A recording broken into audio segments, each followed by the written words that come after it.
So I'm Vicky Ward. I'm an investigative reporter for Vanity Fair and a contributor to CNBC.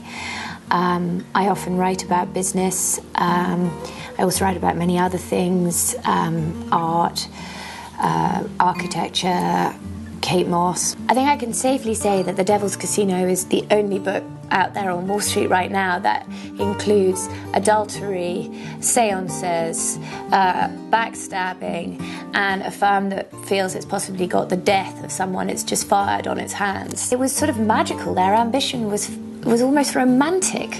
I think The Devil's Casino is different from all the other books about the recession because really it tells a human story, and Wall Street and Lehman Brothers is in the background and in the foreground, and it's a story essentially about friendship and ambition and greed, and how really four best friends who started off with nothing. They worked behind a bar in a middle-class town in Long Island.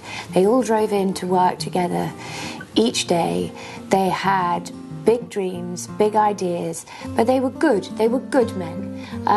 They were going to get rich on Wall Street, but they took an oath. They weren't going to let money corrupt them. The culture of all sticking together, which is in a way what had made it great, actually becomes a very dark thing. They started off with very noble aims. You know, ambition, after all, is not a dirty word. Through the eyes of these men in The Devil's Casino, you see how they become rich and they change.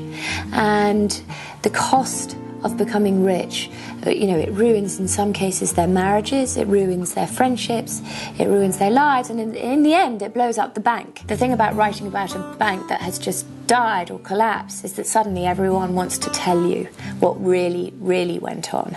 This book shows the evolution, particularly in one case, of somebody who at the age of 16 was a happy-go-lucky kind of hippie, the last person you'd expect to see in an investment bank, slowly evolve, almost as if, and he's not aware of it, into the most terrible monster who can smile at all the people around that boardroom and yet quietly be knifing them in the back. And I think the tragedy of the firm is that it really could have been something different. It could have been something far more noble.